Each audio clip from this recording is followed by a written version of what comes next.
Hello students, welcome to my channel. So student, जैसा कि आपके बीए फर्स्ट ईयर के सेकेंड सेमेस्टर में जो मध्यकालीन इतिहास है, मेडिवल हिस्ट्री है, तो उसकी क्लास मैंने स्टार्ट कर दी है। और आपकी जो यूनिट नंबर 1 है, आरंभिक तुर्क और खिलजी, उसको मैंने पूरा नोट के साथ कंप्लीट करा दिया है। वो आपकी यूनिट पार्ट 1 एंड पार्ट 2 दो वीडियोस में पूरी कंप्लीट हुई है। उसका लिंक मैं आपको डिस्क्रिप्शन बॉक्स में दे दूंगी। अब देखिए, आपका जो यूनिट नंबर 2 है वो है तुगलक और लोदी वंश। देखिए, आपको यूनिट नंबर 2 के अंदर तुगलक वंश के बारे में पढ़ना है और लोदी वंश के बारे में पढ़ना है। तो देखिए, खिलजी वंश के शासन का जब अंत हुआ तब तुगलक वंश के शासन की स्थापना हुई। अब देखिए, जो तुगलक वंश का पहला शासक था वो गयासुद्दीन तुगलक था, जिसने 1320 ईस्वी से 1325 ईस्वी तक शासन किया। स्टूडेंट्स देखिए, तुगलक वंश का पहला शासक गयासुद्दीन तुगलक ही तुगलक वंश का संस्थापक था, यानी इसी ने तुगलक वंश की स्थापना की थी। तुगलक वंश के जितने भी शासक थे उनको आप यहाँ देख सकते हैं। तो देखिए, पहला शासक गयासुद्दीन तुगलक, जिसने 1320 से 1325 ईस्वी तक शासन किया। उसके बाद मोहम्मद बिन तुगलक, जिसने 1325 ईस्वी से 1351 ईस्वी तक शासन किया।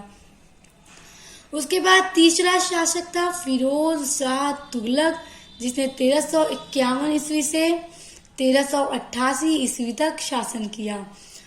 तो और देखिए, तुगलक वंश के यही 3 शासकों के बारे में ज्यादा पढ़ा जाता है, क्योंकि ये तीनों ज्यादा इम्पोर्टेंट हैं आपके सिलेबस में भी। और उसके अलावा देखिए, जो तुगलक वंश का चौथा शासक था वो था मोहम्मद खान, जिसने 1388 ईस्वी में शासन किया, यानी इसका शासन काल जो था वो ज्यादा टाइम तक नहीं चला। फिर देखिए, जो 5वां शासक था वो था गयासुद्दीन तुगलक शाह, जिसने फिर 1388 ईस्वी में शासन किया। तो आप देख सकते हैं, मोहम्मद खान भी 1388 और गयासुद्दीन तुगलक शाह भी 1388, यानी मोहम्मद खान का जो शासन काल था वो ज्यादा टाइम नहीं चल पाया। उसके बाद देखिए, जो छठा शासक था वो था अबू बकर, जिसने 1389 ईस्वी से 1390 ईस्वी तक शासन किया, यानी बस 1 साल। उसके बाद देखिए, नसीरुद्दीन मोहम्मद, इसने 1390 ईस्वी से 1394 ईस्वी तक शासन किया। उसके बाद हुमायूं, जिसने 1394 ईस्वी से 1395 ईस्वी तक शासन किया। उसके बाद देखिए, तुगलक वंश का जो अंतिम शासक था नसीरुद्दीन महमूद, जिसने 1395 ईस्वी से 1412 ईस्वी तक शासन किया। तो ये स्टूडेंट्स, आप इस तरह से देख सकते हैं कि जो तुगलक वंश था वो 1320 ईस्वी से लेकर 1412 ईस्वी तक चला था।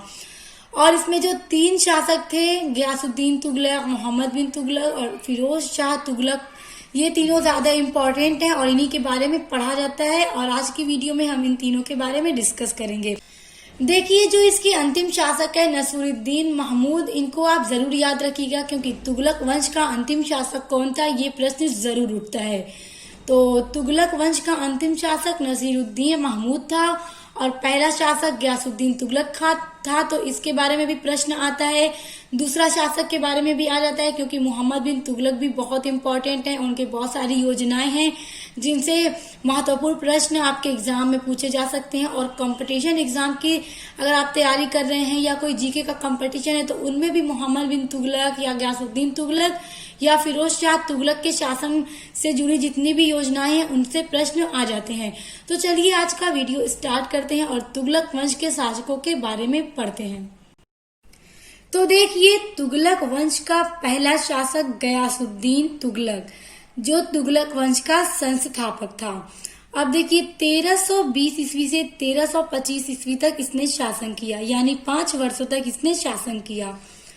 तुगलक वंश का प्रथम संस्थापक गयासुद्दीन तुगलक था। देखिए, इसने अलाउद्दीन खिलजी की कठोर नीति को त्याग कर उदारता की नीति अपनाई।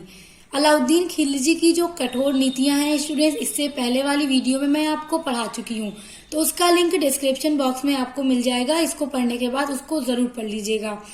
तो देखिए, अलाउद्दीन खिलजी की जो नीतियां थी वो कठोर नीति थी, तो गयासुद्दीन तुगलक ने उन नीतियों को हटा दिया और उदारता की नीति अपनाई, यानी इसने कठोर नीति नहीं अपनाई, इसने उदारता की नीति को अपनाई और ये बहुत अच्छा शासक था।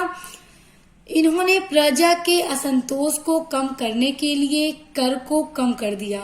अब देखिए जो कर थे उन सबको कम कर दिया क्योंकि इसने उदारता की नीति अपनाई थी। तो प्रजा के हित का इसने बहुत ज्यादा ध्यान भी रखा, इसलिए इसने कर को कम कर दिया। साथ ही साथ कृषि को प्रोत्साहन दिया। देखिए गयासुद्दीन तुगलक जो था उसने कृषि को बहुत ज्यादा प्रोत्साहन दिया स्टूडेंट्स। अब देखिए जो गयासुद्दीन तुगलक था उसने प्रजा हित के भी बहुत सारे कार्य किए। तो जैसे इसने कृषि को प्रोत्साहन दिया था, तो देखिए इसने नहर बनवाई। नहर इसने क्यों बनवाई? सिंचाई के लिए इसने नहर बनवाई। तो प्रश्न एक उठता है, आपके पेपर में पूछ सकता है, सबसे पहले कृत्रिम रूप से नहरों का निर्माण सिंचाई के उद्देश्य से करने वाला सल्तनत कालीन शासक कौन था? तो गयासुद्दीन तुगलक था, जिसने नहर बनवाई ताकि सिंचाई की जा सके, कृषि का बढ़ावा हो सके। उसके बाद देखिए तुगलक वंश का संस्थापक, ये सारी चीजें, ये सारे पॉइंट आपको याद रखने वाले हैं। कौन कौन से? कि इसने नहर का निर्माण कराया सिंचाई के उद्देश्य को सामने रखते हुए। दूसरा पॉइंट ये कि ये तुगलक वंश का संस्थापक था। और देखिए अन्य नाम, गाजी मलिक तुगलक गाजी या गाजी बैग तुगलक, ये तीनों गयासुद्दीन तुगलक के अन्य नाम हैं। जैसे स्टूडेंट्स देखिए आपके पेपर में अगर प्रश्न पूछ दे या किसी भी जीके के बड़े कंपटीशन के दृष्टि से देखें तो बहुत महत्वपूर्ण है ये प्रश्न, क्योंकि पूछ सकता है कि तुगलक वंश का संस्थापक कौन था। और ऑप्शन में आपको गयासुद्दीन तुगलक न दे करके गाजी मलिक दे सकता है, तुगलक गाजी दे सकता है, या गाजी बैग तुगलक दे सकता है। तो अब देखिए गयासुद्दीन तुगलक अगर दे तो आपको ये चीजें याद हो सकती हैं कि पहला शासक यही था, तो वंश की स्थापना भी इसी ने की होगी। अब गाजी मलिक दे दिया तो आप कंफ्यूज हो जाएंगे। अगर गाजी मलिक आपके ऑप्शन में दे दे तो गाजी मलिक आपका सही आंसर होगा, क्योंकि गयासुद्दीन तुगलक का ही ये अलग अलग नाम है। उसके बाद देखिए दिल्ली सल्तनत का प्रथम सुल्तान शासक जिसने गाजी की उपाधि धारण की। देखिए दिल्ली सल्तनत का ये पहला सुल्तान था जिसने गाजी की उपाधि को धारण किया था, तभी इसका नाम क्या है? गाजी मलिक। अब देखिए अगला पॉइंट है, उन्होंने अपने इतने कम शासन काल में 29 बार मंगोलों के आक्रमण से भारत की रक्षा की। मंगोलों को पराजित करने पर इन्हें मलिक उल गाजी की उपाधि धारण की। अब देखिए स्टूडेंट्स, इनका शासनकाल 1320 से 1325 ईस्वी तक चला था, यानी इन्होंने बस 5 वर्ष ही शासन किया। और इनके 5 वर्ष के शासनकाल में मंगोलों ने 29 बार भारत पर आक्रमण किया और इन्होंने हर बार मंगोलों को पराजित कर दिया, मंगोलों को हरा दिया और अपने साम्राज्य की रक्षा की। तो इन्होंने इतने कम शासनकाल में मंगोलों को पराजित करके अपने साम्राज्य की रक्षा की, तो इस वजह से इन्हें एक उपाधि मिली, मलिकुल गाजी की उपाधि। और ये बहुत इम्पोर्टेंट है, पूछा जाता है कि किस शासक को मलिकुल गाजी की उपाधि मिली, तो गयासुद्दीन तुगलक को मिली। अब देखिए गयासुद्दीन तुगलक के बारे में एक और इम्पोर्टेंट, गयासुद्दीन तुगलक तुर्क मुसलमान था, ये चीज आपको याद रखने की है। और देखिए ये जो तुगलक वंश था वो तुर्क शासन का अंतिम शासन था, यानी इसके बाद किसी तुर्क ने शासन नहीं किया। और भारत में 3 तुर्क शासक आए थे। पहला गुलाम वंश, जिसके बारे में मैं पढ़ा चुकी हूँ आपको। उसके बाद खिलजी वंश, उसके बारे में भी मैं आपको पूरा नोट्स के साथ कंप्लीट करवा चुकी हूँ। और तीसरा तुगलक वंश। ये तीनों वंश तुर्क मुसलमानों का था। और स्टूडेंट्स ये तीनों के बारे में मैं समझ लीजिए कंप्लीट करवा चुकी हूँ, तुगलक वंश करा रही हूँ और वो दोनों कंप्लीट करवा चुकी हूँ। उन दोनों का लिंक आपको डिस्क्रिप्शन बॉक्स में दे दूंगी। उसके बाद देखिए एक और इम्पोर्टेंट पॉइंट है, तुगलकाबाद शहर की स्थापना। प्रश्न आ जाता है कि तुगलकाबाद शहर की स्थापना किसने की, तो गयासुद्दीन तुगलक ने की या मलिक ने की। तो ये भी चीजें, जितने भी पॉइंट अभी मैंने आपको बताए गयासुद्दीन तुगलक के, पहली बात ये कि आपके सेमेस्टर में आपके यूनिट के अंदर है, आपको पढ़ना ही पढ़ना है। दूसरी बात ये है कि आपको किसी भी महत्वपूर्ण और बड़े एग्जाम की तैयारी कर रहे हैं तो वहां पर भी इनसे रिलेटेड प्रश्न जरूर पूछे जाते हैं, तो आपको हर एक पॉइंट याद करने वाला होगा। और उम्मीद करती हूँ अभी जितने भी पॉइंट आपको बताए हैं सब आपको अच्छे से लर्न हो गए होंगे। तो अब आ जाइए तुगलक वंश के दूसरे शासक के ऊपर। दूसरा शासक है मोहम्मद बिन तुगलक। अब इसके बारे में पढ़िए। अब देखिए, जब गयासुद्दीन तुगलक की मृत्यु हो गई तब 1325 ईस्वी में मोहम्मद बिन तुगलक गद्दी पर बैठा और इसने 1351 ईस्वी तक शासन किया। गयासुद्दीन तुगलक की मृत्यु के बाद उसका पुत्र जौना खान मोहम्मद बिन तुगलक के नाम से 1325 ईस्वी में सुल्तान बना। अब देखिए, गयासुद्दीन तुगलक की मृत्यु के बाद उसका पुत्र जौना खान, मोहम्मद बिन तुगलक का वास्तविक नाम जौना खान था। जब इसके पिता गयासुद्दीन तुगलक की मृत्यु हो गई थी तब ये 1325 ईस्वी में सुल्तान बना था और इसने मोहम्मद बिन तुगलक के नाम से सुल्तान बना। इन्हें दिल्ली सल्तनत का सबसे विद्वान सुल्तान माना जाता है।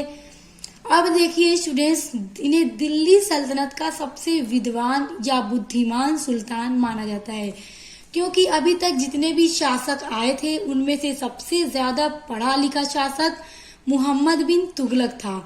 लेकिन एक बात और याद करने वाली है स्टूडेंट्स कि इसे विद्वान शासक के साथ साथ मूर्ख शासक भी माना जाता है। अब ये विद्वान क्यों माना जाता है और मूर्ख शासक क्यों माना जाता है, इसको समझिए। इसे विद्वान या बुद्धिमान शासक इसलिए माना जाता है क्योंकि जितने भी शासक आए थे जिन्होंने शासन किया उनमें से सबसे ज्यादा पढ़ा लिखा जो शासक था वो मोहम्मद बिन तुगलक था। इस कारण इसे सबसे विद्वान सुल्तान माना जाता है। और ये मूर्ख शासक इसे क्यों माना जाता है, क्योंकि इसने 5 नीतियां चलाई थी, 5 अभियान चलाए थे और पांचों के पांचों इसके अभियान असफल हो गए थे, फेल हो गए थे, जिस कारण इसे मूर्ख शासक भी माना जाता है। तो प्रश्न पूछ सकता है कि किस शासक को विद्वान और मूर्ख शासक दोनों माना जाता है, तो आपका आंसर होगा मोहम्मद बिन तुगलक को। इन्हीं के शासन काल में मोरक्को का यात्री इब्न बतूता भारत आया। इब्न बतूता ने अपनी पुस्तक रेहला में भारत यात्रा का वर्णन किया है। अब देखिए, जब मोहम्मद बिन तुगलक शासन कर रहे थे, इनका जब शासन काल था तब एक मोरक्को का यात्री जिसका नाम था इब्न बतूता वो भारत आए थे और उन्होंने अपनी पुस्तक में, यानी इब्न बतूता की एक किताब है रेहला, जिसमें उन्होंने अपने भारत की जो यात्रा की उसके बारे में वर्णन किया है। अब स्टूडेंट्स देखिए, मोहम्मद बिन तुगलक को विद्वान और मूर्ख दोनों शासक माना जाता है। तो क्यों माना जाता है, आइए अब उन योजनाओं को पढ़िए जिन कारण इन्हें मूर्ख शासक माना जाता है। अब देखिए, जो इसने 5 योजनाएं चलाई थी, क्यों चलाई थी, क्योंकि ये बहुत विद्वान सुल्तान था, ये दूरदर्शी था, यानी जो चीजें 200 साल बाद की सोची जाने वाली थी वो अपने शासन के टाइम में ही सोच चुका था, इसलिए उन्होंने ये 5 योजनाएं चलाई थी। तो इस कारण ये विद्वान सुल्तान माना जाता है क्योंकि ये दूरदर्शी था, दूर तक का सोच लेता था। और मूर्ख इसलिए माना जाता है कि उसकी ये सभी योजनाएं फेल हो गई थी, जिसमें से पहली योजना थी दोआब में कर वृद्धि। देखिए दोआब क्या है, दोआब है 2 नदियों के बीच का क्षेत्र, यानी 2 नदी के बीच की जो भूमि होती है उसे दोआब कहते हैं, जहाँ की जो भूमि होती है बहुत ज्यादा उपजाऊ होती है। तो देखिए वहां पर उन्होंने टैक्स बढ़ा दिया, इसलिए टैक्स बढ़ा दिया कि वहां की जमीन इतनी ज्यादा उपजाऊ है, जब ज्यादा मतलब फसलें उगेंगी तो ज्यादा इन्हें कर मिलेगा। तो इन्होंने सोचा कि हमें भारी मात्रा में कर मिलेगा, इसलिए उन्होंने वहां पर कर बढ़ाकर 1/2 कर दिया। लेकिन क्या हुआ, बदकिस्मती से देखिए क्या हुआ, इनकी किस्मत इतनी बुरी थी कि वो उपजाऊ जो क्षेत्र था उसी टाइम वहां पे अकाल पड़ गया, यहाँ तक कि भूखमरी भी हो गई। तो अब बताइए कृषि कैसे होती, कृषि होती तब तो इन्हें कर मिलता, तो उस टाइम बदकिस्मती से अकाल पड़ गया और भूखमरी हो गई। तो जिस कारण कर न मिल करके क्या हुआ कि लोग अपना घर ही छोड़ करके जंगलों में जाकर छिप गए ताकि उन्हें कर न देना पड़े, लोग कर देने से इनकार कर दिए। तो इस कारण दोआब में जो कर वृद्धि की योजना थी वो फेल हो गई। तो आप देख सकते हैं कि इन्होंने कर ज्यादा मात्रा में वसूलने के बजाय कर ही न मिला और साथ ही साथ योजना भी फेल हो गई। इस कारण भी ये एक मूर्ख शासक माने जाते हैं। आप इनकी दूसरी योजना देखिए, राजधानी परिवर्तन। देखिए, मोहम्मद बिन तुगलक ने राजधानी परिवर्तन कर दी, यानी ये दिल्ली को परिवर्तित करके देवगिरी को अपनी राजधानी बना ली। और इन्होंने देवगिरी को अपनी राजधानी क्यों बनाई? देखिए जो इनका शासन काल था तो इनका साम्राज्य थोड़ा बड़ा हो गया था, दक्षिण तक फैल चुका था। तो उन्होंने सोचा कि अगर उनकी राजधानी देवगिरी हो जाएगी तो वो केंद्रित स्थान था, यानी कि भारत के मैप में अगर आप देखें तो ये बहुत बीच का स्थान है। तो उन्होंने सोचा कि अगर हम सेंटर में रहेंगे तो हमें बीच में रह करके चारों तरफ शासन करने को और राज्यों को नियंत्रण करने में आसानी होगी। तो इस वजह से इन्होंने राजधानी परिवर्तन कर ली। तो राजधानी इन्होंने परिवर्तन जब की तो सिर्फ वो राजधानी न गए, अपने सेना को तो ले ही गए। सेना को तो मान लीजिए लेकर जाना था, क्योंकि जहां ये रहेंगे उनकी सेना रहेगी। और साथ ही साथ दिल्ली में जितने रहने वाले लोग थे उन्होंने सबको अपने साथ देवगिरी लेकर चले गए। तो देखिए, अब जब लोग देवगिरी गए तो वहां का जो रहन सहन, खाना पीना और वायु थी सब दिल्ली से बहुत ज्यादा भिन्न थी। तो लोग वहां पर रहने के लिए तैयार न हुए, इस कारण इन्हें वापस फिर दिल्ली आना पड़ा। तो जब दिल्ली वो आए तो उस टाइम उन्हें दिल्ली आने में भी फिर से दोबारा से सेट होने में काफी ज्यादा टाइम लग गया। तो उनकी जो राजधानी परिवर्तन की योजना थी वो भी इस तरह से फेल हो गई। और ये चीज उन्होंने 1327 ईस्वी में की थी।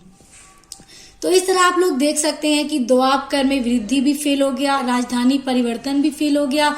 फिर से उन्हें वापस क्या है, देवगिरी से दिल्ली लौटना ही पड़ा। उसके बाद देखिए तीसरा है सांकेतिक मुद्रा का प्रचलन। अब देखिए सांकेतिक मुद्रा क्या होती है। स्टूडेंट्स देखिए, पहले टाइम में सोने चांदी के सिक्के चलते थे। तो इन्होंने देखा कि सोने चांदी के सिक्के में थोड़ा कमी आ रही है खजाने में। तो इन्होंने क्या किया कि सांकेतिक मुद्रा का निर्माण करवाया। सांकेतिक मुद्रा क्या होती है? जो तांबे व पीतल की मिश्रित धातु से बना हुआ सिक्का होता है, उन्होंने उसका निर्माण करवाया। और सोने चांदी के जो सिक्के थे सबको जनता से वापस लेकर के अपने खजाने में रख दिया। अब देखिए, सांकेतिक मुद्रा जो होती है वो अपने मूल्य की तुलना में कम होती है, यानी इसका जो मूल्य होता है उस तुलना में ये कम होता है। तो उन्होंने सोने चांदी के सिक्कों को रखवा लिया और सांकेतिक मुद्रा बनवाई, यानी पीतल व तांबे का मिश्रण करवा के मुद्रा को तैयार करवाया और जनता में बांट दिया। और सोने चांदी के जो सिक्के थे उसको अपने खजाने में रख लिया। तो जब इन्होंने सांकेतिक मुद्रा का निर्माण कराया तो मतलब बहुत ज्यादा जाली सिक्के भी बनने लगे, यानी लोग नकली सिक्के भी बनाने लगे, जिस कारण जो व्यापारी थे उन्होंने सिक्के लेने से इनकार कर दिया। तो देखिए, जब विदेशी व्यापारियों ने सांकेतिक मुद्रा लेना मना कर दिया, इसलिए लेना मना कर दिया क्योंकि बहुत सारे सांकेतिक जाली मतलब सिक्के भी बना दिए गए थे।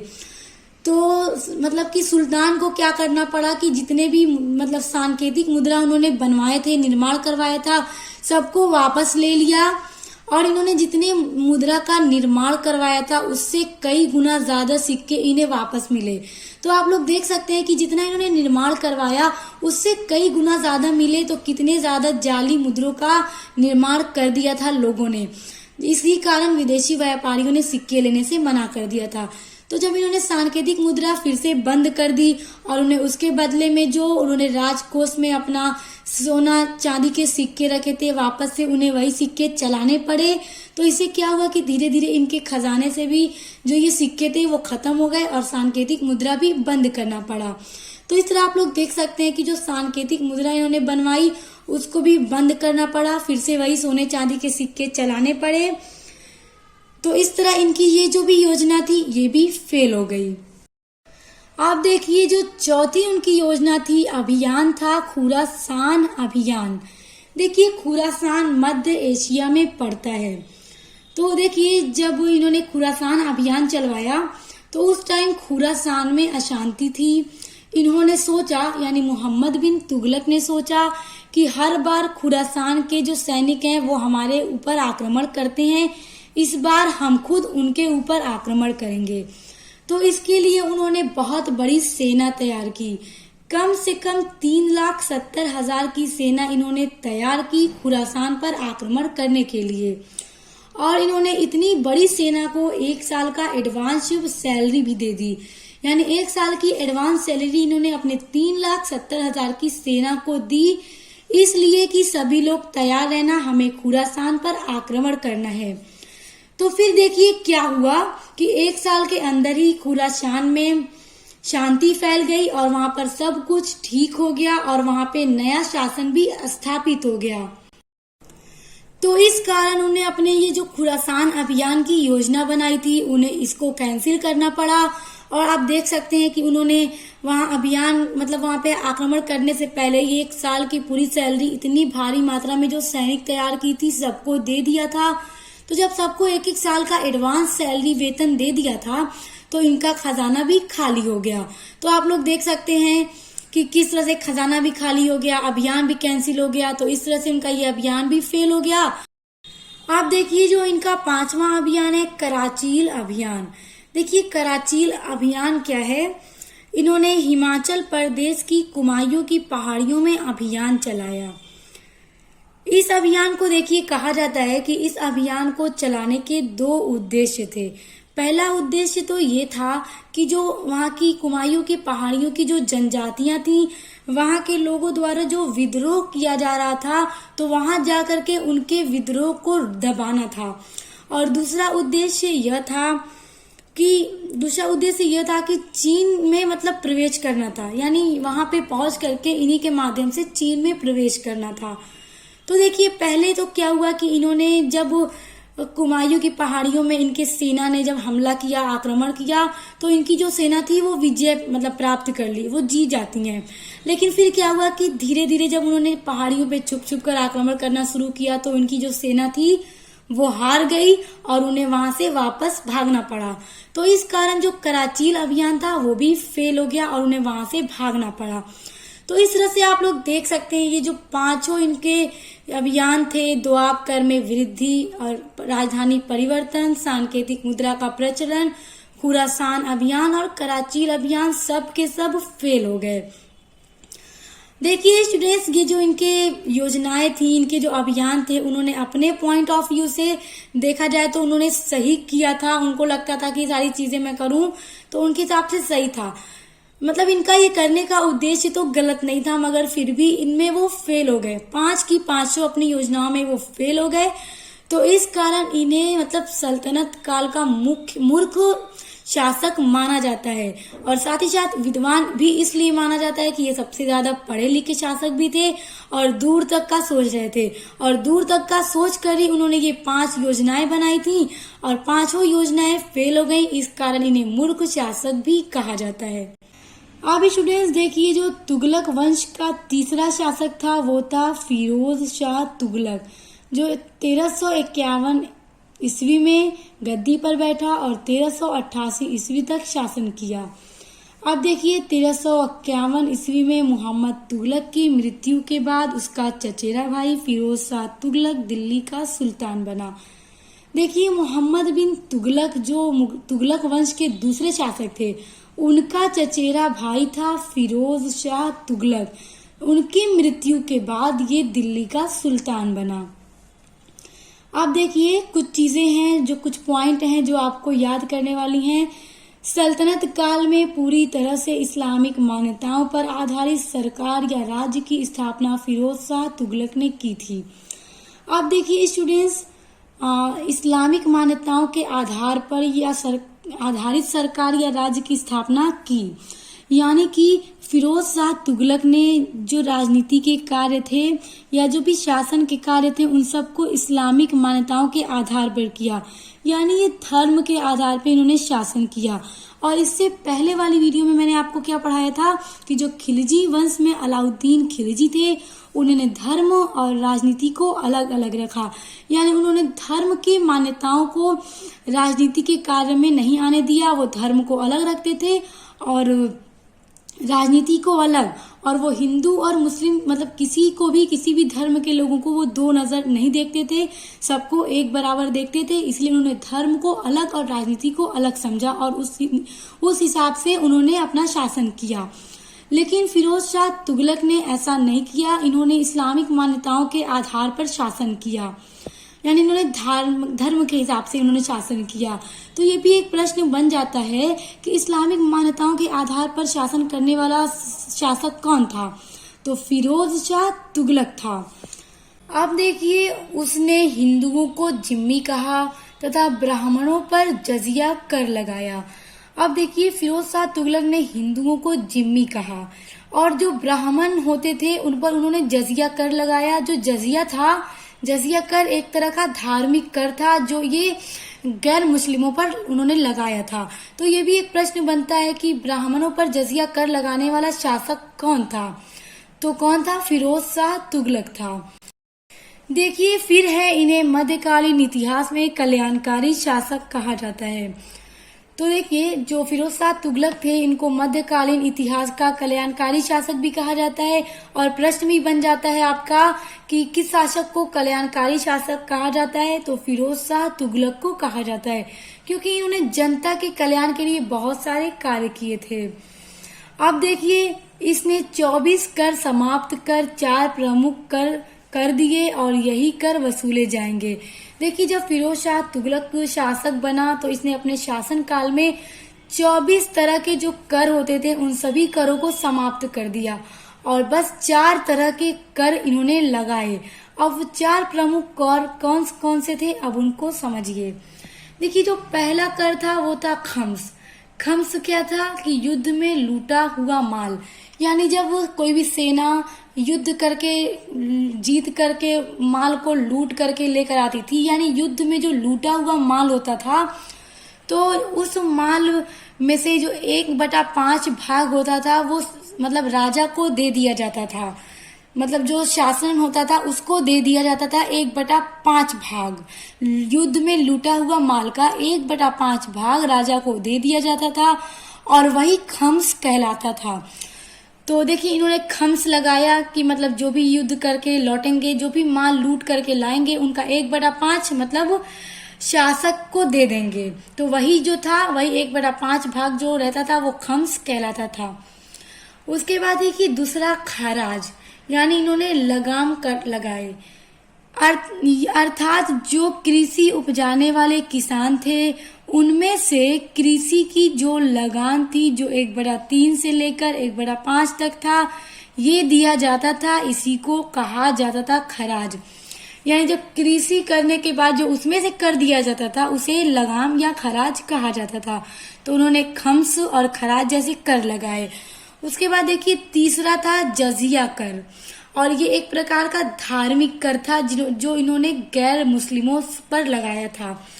देखिए, जजिया कर धार्मिक कर था जो गैर मुस्लिमों से लिया जाता था, यानी जो मुस्लिम होते थे उनसे जजिया कर नहीं लेता था फिरोज शाह तुगलक। ये सिर्फ उन लोगों से लेता था जो गैर मुस्लिम होते थे। तो इसलिए जजिया कर एक प्रकार का धार्मिक कर था। अब देखिए, चौथा है ज़कात। ज़कात वो होता है, देखिए जैसे ये मुस्लिमों में होता है कि जितने भी मतलब कि अमीर लोग होते हैं उनका जितना भी माल होता है उसका जितना भी हिस्सा निकलता है, जैसे 2.5 भाग जितना भी, तो गरीबों को देना रहता है, दान करना रहता है। तो वो ज़कात जो अमीर लोग होते थे अपनी जितने भी माल होते थे उनमें से ज़कात निकाल करके गरीबों में बांटे जाते थे। तो बस फिरोज शाह तुगलक के शासनकाल में ये 4 तरह के कर लगाए गए थे। पहला खम्स, दूसरा खराज, तीसरा जजिया और चौथा ज़कात। तो ये सारे पॉइंट और ये सारे कर आप लोग याद रखिएगा। उसके बाद देखिए, लोक हित के कार्य। अब देखिए, फिरोज शाह तुगलक ने बहुत सारे कार्य भी किए थे। अब कौन कौन से कार्य थे? पहला देखिए, कृषि की सिंचाई हेतु उसने कई नहरों का निर्माण कराया, जैसे यमुना नहर, सतलज नहर आदि, जिनसे आज भी सिंचाई होती है। इससे कृषि की उन्नति हुई।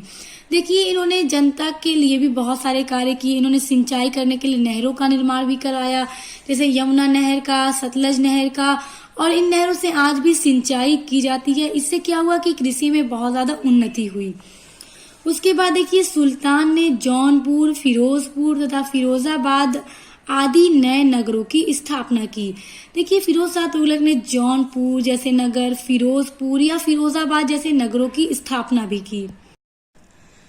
अब देखिए उसने प्रजा के लिए सरायों, जलाशयों, अस्पतालों, बागीचों तथा पुलों का निर्माण एवं मरम्मत करवाई। देखिए फिरोज शाह तुगलक ने क्या किया कि प्रजा के लिए सराय बनवाए, जलाशय भी बनवाए, अस्पताल बनवाए, बगीचे, पुल, सभी चीजों का निर्माण कराया और मरम्मत भी करवाई। मतलब जो भी चीजें रही होंगी उनकी मरम्मत भी करवाई और नए नए निर्माण भी करवाए। उसके बाद देखिए दीवाने खैरात विभाग की स्थापना की, जिससे विधवाओं, अनाथों एवं लड़कियों के विवाह के लिए आर्थिक सहायता दी जाती थी। देखिए इसने फिरोज शाह तुगलक ने दीवाने खैरात विभाग बनवाए, जहाँ से अगर कोई विधवा औरत थी तो उसकी मतलब आर्थिक सहायता की जाती थी, मतलब पैसे दिए जाते थे। अनाथों की आर्थिक सहायता की जाती थी। लड़कियां जो थी, गरीब लोग रहते थे जो उनके शादी विवाह के लिए वो पैसे भी देते थे। तो इस तरह हम देख सकते हैं कि तुगलक वंश में प्रजा के हित के लिए सभी शासकों ने बहुत सारे कार्य किए। जैसे गयासुद्दीन तुगलक ने भी नहर की निर्माण कराया, और उसके बाद मोहम्मद बिन तुगलक के बारे में आपने देखा, उसने जितनी भी योजनाएं बनाई वो सब फेल हो गई, मगर उसके अलावा उसने बहुत सारे काम भी करवाए थे जनता के हित के लिए। उसके अलावा फिरोज शाह तुगलक ने भी जनता के हित के लिए बहुत सारे कार्य किए। तो इस तरह हम देख सकते हैं कि तुगलक वंश में बहुत सारे कार्य जनता के हित के लिए भी किए गए थे। स्टूडेंट्स देखिए मैं तुगलक वंश के बारे में कुछ महत्वपूर्ण जानकारी आपको दे दूं जो आपके लिए बहुत ज्यादा इम्पोर्टेंट है। देखिए पहला ये कि दिल्ली सल्तनत पर सबसे अधिक शासन करने वाला जो वंश था वो तुगलक वंश था। इसने पूरा 94 वर्षों तक शासन किया। उसके बाद दूसरा है कि दिल्ली सल्तनत का दक्षिण भारत तक विस्तार करने वाला वंश भी तुगलक वंश था। उसके अलावा तुगलक वंश में जनता के हित के लिए भी बहुत सारे कार्य हुए।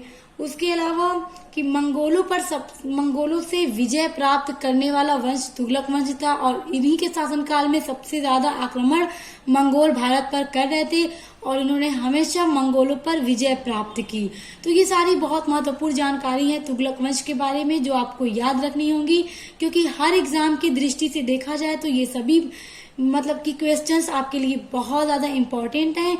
तो उम्मीद करती हूँ कि आज की वीडियो में आपको तुगलक वंश के बारे में बहुत सारी जानकारियां मिली होंगी, और साथ ही साथ इसके जो भी शासक हैं उनके बारे में भी आपको सभी जानकारी मिल गई होगी, जो आपके सिलेबस में आपका होने के साथ साथ आपके लिए हर फील्ड के जो भी क्वेश्चंस हैं, जीके के क्वेश्चंस हैं, कॉम्पिटिटिव एग्जाम है, उन सब में इनसे रिलेटेड प्रश्न जरूर आते हैं। तो आपकी इनके थ्रू आपकी बहुत सारी हेल्प होगी। तो इसी तरह अपने आगे की सभी यूनिट्स को पढ़ने के लिए आप मेरे चैनल को सब्सक्राइब करके बेल आइकन को प्रेस कर लीजिए और अपने फ्रेंड्स के साथ भी जरूर शेयर कीजिएगा। तो अब मिलते हैं नेक्स्ट वीडियो के साथ।